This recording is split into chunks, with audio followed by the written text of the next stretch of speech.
Hi, hello, I'm Sam Harrison. I read, review, and discuss fantasy and science fiction books. Today I have a review for you of a fantasy book, The Great Hunt by Robert Jordan. This is the second book in the Wheel of Time. The Wheel of Time is an absolute classic fantasy. It's frequently referenced as a must-read for the genre. As you may know, I'm reading this series one book a month with my friend Matt from Basking the Story. So we do a separate spoiler-free video, which is what this one is. So this is going to be a spoiler-free review, although I will be discussing elements of the story of World, the first book. So if you haven't read World, then some of the big reveals in that book will be spoiled in this video, because you just can't talk about sequels in this series, at least so far, without referencing things that have come before. One quick note, I guess is the best way to say it. It's very late. It's half term, so I can't record during the day during my lunch breaks like I normally would. The only time that I had to record this video this evening was after getting home from the cinema at like 11:30 at night. So I got home, sat down, and my phone's battery was dead. So I then had to wait for it to charge. Essentially, what I'm telling you guys is it's very late. I'm quite ill. I have a cold. It's not serious or anything. It's just a cold, but it's very annoying. I've slept poorly. I've just got back from seeing Interstellar at the cinema, which is a very emotional experience because that film just makes me very emotional. So that is the vibe which we're entering this review for The Great Hunt with. I could have, tossed off a very quick 10-minute chat about this book, but last time specifically, people said that they really enjoyed that the video was like half an hour long, and I don't know, I want to talk about this book. I really enjoyed reading it, and I think that there's a big fan base for this book, so it's one of these things where I feel like I'm justified in going over my normal review length, but we'll see where we get to when we finish our conversation. So where do we meet our characters? So the end of the World is quite abrupt, as we said in our full spoiler discussion. So from what I can gather from reading around the series, it feels like Jordan essentially wrote these two books and then realised he didn't really have a good ending for either world, so kind of made one up on the spot. And while it wasn't bad at all, it felt quite clumsy and it felt quite rushed. But where this leaves us is that Rand has realised that he can channel, which is the magic system of the world in the Wheel of Time. So he can basically touch the one power, the true source of magic, and is able to use that to cast magic, basically. Male channelers in the Wheel of Time world, basically because the male half of the power was tainted, any male who is able to channel eventually goes mad. So Rand is left with this kind of sword of Damocles over his head, essentially, Rand being the main character, which you would know because you've read World if you're still here.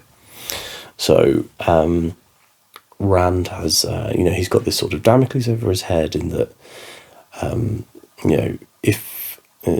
also as well, any males who channel, because they go mad and because they have access to this power, the women who have access to this power, who are called Aes Sedai, they do something called gentling, which is essentially where they lop off the power in you. And when people are gentled, often they kill themselves, because the kind of feeling of loss and the thing that gentling does to you. And we do see a gentled character in The Great Hunt in a short scene, and I thought that was very well done.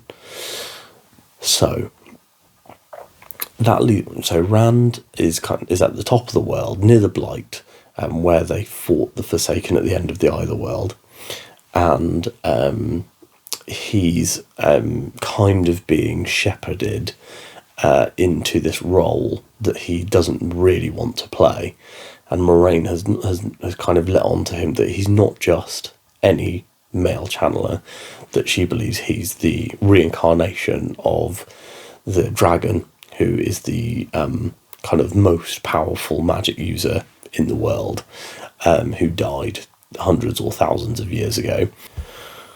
So Rand is kind of in the Borderlands, along with all of the other main characters. Matt has, this cursed dagger, which he's kind of bonded to, which is killing him. And Perrin has discovered that he is linked to wolves and psychically, and can kind of communicate with them, and I feel like there's some kind of back and forth with like wolf powers or whatever, but we haven't really seen all that much. Egwene and Nynaeve are going to be going to the White Tower to be trained as Aes Sedai. Lan and Moraine will be taking them. So lots of things are happening. And at the very beginning of the book, and this is an extremely minor spoiler, but Rand and the characters are visited by someone called the Amarylline Seat, who is basically the head Aes Sedai, and she and Moraine and Rand basically discuss who Rand really is, and Rand doesn't particularly believe them, and then kind of goes off on his way. So it's interesting because I think that The Wheel of Time was originally meant to be like 3 to 5 books, and it kind of, if you look at this book as almost the middle book, or close to the middle, this kind of makes sense in that sort of frame. And while Jordan has continued to add interesting elements to the book and has expanded on stuff that's mentioned in the previous book, such as the Great Game, the Game of Houses, the Dice Daymar, and the hunt for the Horn of Valir, which is kind of a central MacGuffin for the book, hence, it's called The Great Hunt. It was, a really interesting kind of expansion on that original book. Now, one of the fun things that I had heard about this book in advance is that there wasn't much Rand in it, which I absolutely do not agree. I feel like he's the lion's share of the POVs in this book, or at least he's got to be a big percentage of the POVs in this book. We again do not get a Matt POV, which is something that I've been asking for. We get like a very small number of Perrin POVs, where we got quite a few in Eye of the World, and we do get more from Nynaeve and from Egwene, but we don't see Moraine that much in this book. Like, she's around for a bit at the beginning, and then she kind of just drops off, and we don't really know what she's doing or what's happening. The male and the female characters in this book split up in this. So Egwene, there is also a character called Elaine. Egwene and Nynaeve are studying to become Aes Sedai, and then Matt and Perrin and Rand are on the hunt for the Horn. So everyone kind of has something interesting to do. Do you know what? Let's go down the train of characters. So Rand, very well done in this book. Rand's central conflict, in that he is this big heroic figure, but he does not want to be, is, it's not played out, because I still found it a very interesting story. However, Some people might consider it a bit cliched and played out, that reluctant hero, but probably was not in 1990. I mean, obviously the reluctant hero trope is a million years old, but I feel like in fantasy a lot of heroes are like, finally I get to leave my farm and my hometown and see the world, kind of like Egwene in The Eye of the World. She's very anxious to leave Emmonsfield and to go on adventures and do interesting things, whereas Rand really would be extremely happy to just never leave his farm and to live with his dad and marry Egwene and have children and all this sort of jazz. So Rand's kind of central conflict is that he does not want to be this heroic figure. However, he's not just in the place of a heroic figure. He is also kind of forced into the role and plays the role very well. He's kind of pushed into this role of being a lord because of the construction of his name and because of the company that he keeps in the Borderlands. The people there believe him to be a lord, and that kind of follows him through the book and causes him some trouble. As you know, he is just a shepherd, but they're so far away from his home that the people there don't really know what a lord from his homeland would be like. So it's quite an interesting and fun story that keeps cropping up, and that people are like, oh, Lord Rand, and he's like, oh God, I'm not a lord, please stop calling me lord. And then, so the ending of the book is very Rand centric, and I think it's very good. It's much, much better than the previous finale. It does still feel short, and it feels a little bit rushed when compared to a lot of modern fantasy stuff, like, for example, Sanderson, John Gwynne, Ryan Cahill, where the ending kind of begins to rumble from like the 60-70% point onwards. But around that 60-70% mark in The Great Hunt, they haven't even kind of met the big kind of antagonist slash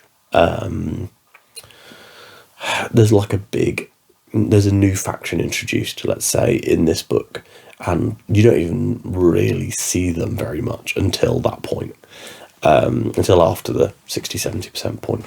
So a lot of the book is kind of following Rand through various misadventures and kind of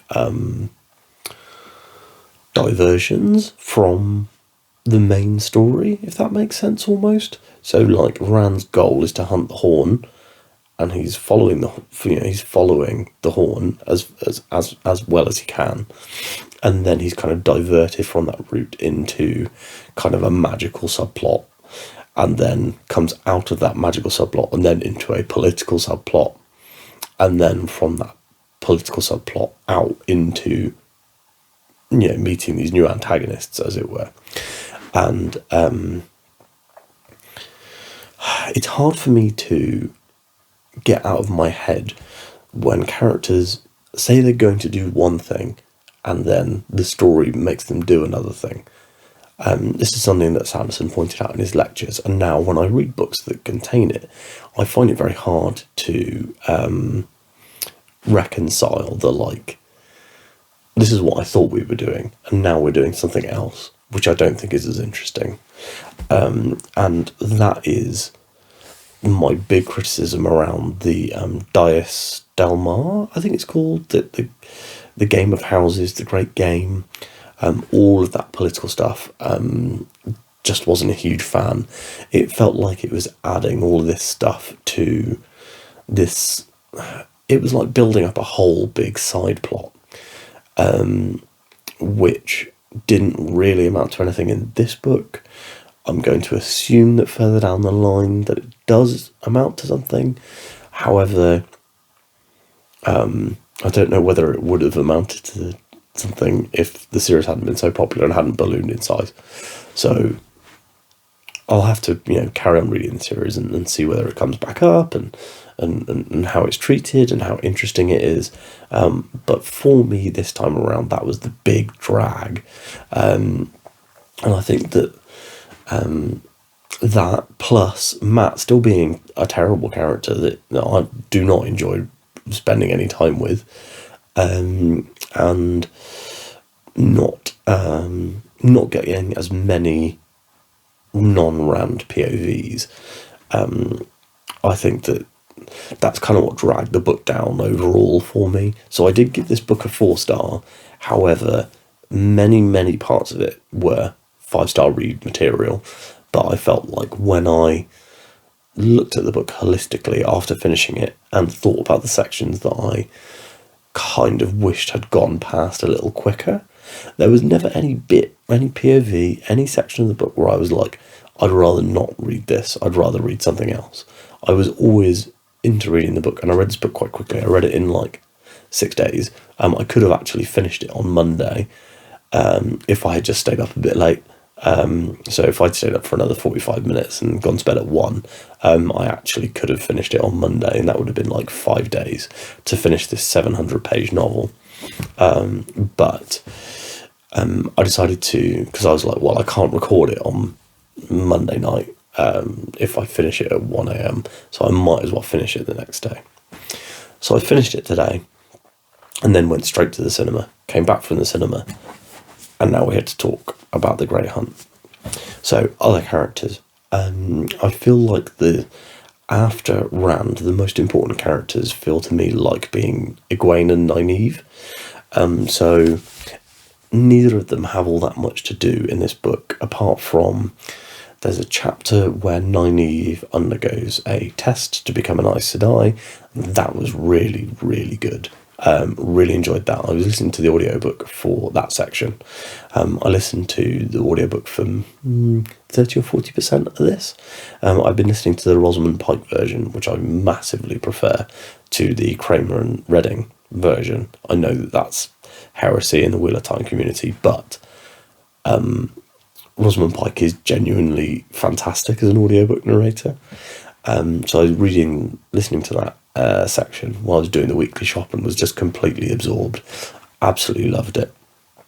And then Nynaeve and Egwene also kind of come to the fore again close to the end of the book.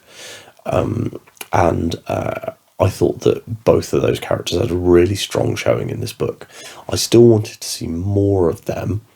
But yeah, Nynaeve had a real standout chapter, and Egwene has some really, really strong moments towards the end of the book that aren't necessarily her POVs, but she's very strong. She does make a dumb decision right at the end of the book, but it's very, very hard to fault her for that based on what she's been through, you know. We talked about Matt. Matt's still annoying. They need to cure him of this dagger thing, and it is not interesting, and I don't really know why it's still happening. I would like to see I'd like to see a movement from Matt, honestly. I'd like POVs. I'd like him to get rid of this dagger and to start being himself. And I would be really interested actually to see if there is something for him to do, because like all of the other characters have abilities or skills that make them helpful to the group, whereas Matt is just kind of there and cursed. He's literally the opposite of helpful most of the time. Perrin, we get really, really little from Perrin in this book. Because we follow Rand when he splits off from Perrin and Matt, and we don't actually see Perrin and Matt again until Rand meets up with them again. We have no POVs in the middle. It feels like you basically don't see Perrin and Matt for most of this book. And while Perrin is still very good, there's a part of me that, again, I just need more of him. And luckily, there are 11 more books, 12 more books. There's a lot more books. So I'll get more Perrin. However, Yeah, just want more of him this time around. I wished we'd had more Perrin POVs. I currently, apart from Matt, like all the characters, but there are many characters where I feel like getting a POV from them would kind of take the mystique away a little bit. So like Lan, for example, we don't get any Lan POVs, and I quite like that so far. Obviously, if Jordan opens up and we get more time with Lan from a POV, I would probably enjoy that too. But I like him being this kind of stoic mystery for the time being. Moraine, still very good. Not enough of her in this book based on how much I liked her from book one. But she's just kind of not travelling with the characters, so we don't really see much of her. We do get some Moraine POV chapters at the beginning, which I really liked. So if you're a Moraine fan, apologies, she's not massively prominent in this book. However, the time she is on screen, she is using her time wisely, or Jordan is using her wisely. Really enjoyed her in this book. Again, just wanted a bit more. That's basically everyone. There's a few new characters. Obviously, Loyal continues to be around. Loyal's actually probably one of the main supporting characters we spend the most time with, because he's with Matt the whole time. And we also get to meet this new character called Hurin, who is a sniffer, and he can smell violence, and that makes him very useful for tracking down things like Trollocs. So he becomes a big part of this book, and he's good as well. I enjoyed spending time with him. And also Ingtar, who is a Shiner and Lord, and some great story moments with him. Again, a very well used and utilised character by Jordan. Didn't need more of him, didn't need POVs. It felt like he was gave us exactly the amount of time we needed. It was really well done. Padan Fain, we actually get some Padan Fain POVs in this book, and they were good as well. We learn more about what's going on with Padan Fain, not the whole thing, but we're learning a little bit more, and that's very good. I was sad to not see more interactions between him and the main cast, but I'm assuming they're just saving that for later books, honestly. World building wise, I think the world building in this book is really, really good. That's kind of what Jordan is famous for, really, is how well built and how well thought out his lore and worlds are. Absolutely, that continues in this book. I thought that the Dias Del Mar was very interesting conceptually, less interesting in actuality. However, again, there's potential there for some big story elements later on. I like a lot of heavily political storylines in fantasy. However, this feels a bit less like political story and more like jockeying for position and power, and which is kind of an element of politics, but I feel like this is very, very, very extreme, and it's all about manipulation and less about actual politics. There's no like, I want to do this because this is the correct course of action, blah blah blah. It's like, I want to do this because I want to be the king of Dias Del Mar. So potential unrealised for me. You might love it. I've talked to a friend who did actually say that they really enjoyed those chapters. They weren't 100% for me, and it felt like a lot of it also is because Rand is just like really fucking it up the whole time, which isn't particularly fun to read. Or I don't know. It was fun the whole time. You know what I mean. The Horn of Valere was very interesting. I liked how it kind of played a part in the end of the book, and the kind of quest to hunt it down was really good. I enjoyed a few of the more kind of mythical characters we meet in this book. I won't say who they are for, spoiler reasons. I also really enjoyed the idea and concept of the portal stones as kind of this